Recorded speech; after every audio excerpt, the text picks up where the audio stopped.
Hi, it's Rhiannon from the Epsom Bakehouse. I'm coming on each day this week because it's Real Bread Week, and that's a week where we celebrate making and enjoying bread made just from flour, water, salt and yeast.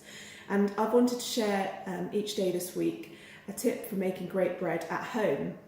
If you've been baking great bread this week, just let me know in the comments. I always love to hear about what you're baking at home. Or if you've got any questions, do let me know in the comments as well. Today I've come on to talk a little bit more about what flour you should be using to bake great bread with. The clue when you're in the supermarket, and we are really lucky in the supermarkets here in Britain to have such a wide range of different bread flours available. And it's actually not just in the supermarkets, there are plenty available from local millers in and around the country. So do keep an eye out. If you're in a farm shop or your local market, you might find a really great flour that's being made right on your doorstep. So when you're looking for bread flour, what you're looking for is either something that says strong bread flour or indeed bread flour. So it couldn't be simpler. What we're not looking for is plain flour. And the clue and the difference between those flours is actually in the protein content of the flours. So if you ever do spend some time looking at the nutritional information on the flour, fascinating, I know, but it is worth doing, because in a bread flour the protein content will be usually about 13 grams per 100 grams, and I'm talking about wheat flours here. And that is the difference between a plain wheat flour and a strong wheat bread flour. The addition of, well, it's not an addition, but it's a variety that's got much more protein in it. And that protein is essential because it's what forms when you add the water in. The protein gluten forms in your dough. There are certainly some breads that can be made with plain flour, but if you're just starting out and making a basic, say, sandwich loaf, this is the kind of bread you're looking for: strong bread flour, and that's a wheat flour. Another difference that you can look for, and this is a kind of local flour I've got, is if it's Stoneground. So these are two Stoneground flours that are available. In Stoneground, as you imagine, two stones, and the grain goes in the middle and it rubs together until the entire grain is milled into flour.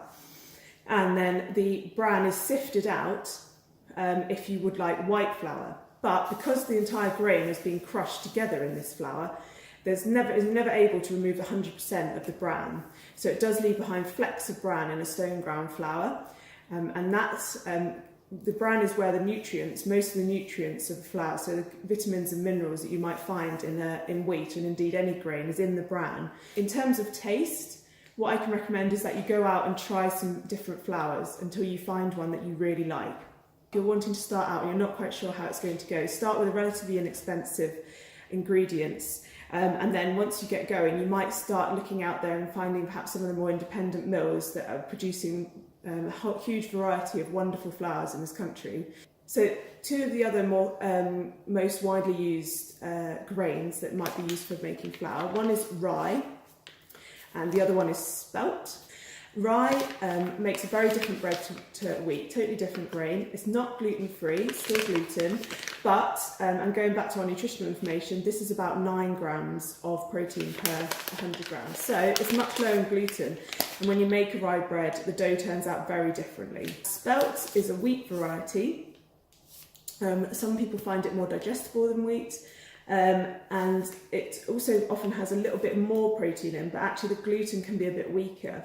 So you find that you actually get quite quickly rising voluminous loaves, but they might deflate a little bit. So that's a little quick run through some of the flours that you can use in your bread baking at home. I do encourage you to get out there and test some. And if you've got any questions, just let me know in the comments. And if you're enjoying Real Bread Week and you want more regular hints and tips about bread making, do sign up for my newsletter. And as a start, you'll get 5 bread making tip videos and emails straight to your inbox, one a day. The link is in the comments to sign up. And you'll also be the first to hear about an exciting announcement that I'll be making at the end of this Real Bread Week. Other than that, stay tuned for the rest of this week to see more bread making tips and videos. And do let me know if you're baking great bread this Real Bread Week. I look forward to hearing from you, and speak soon.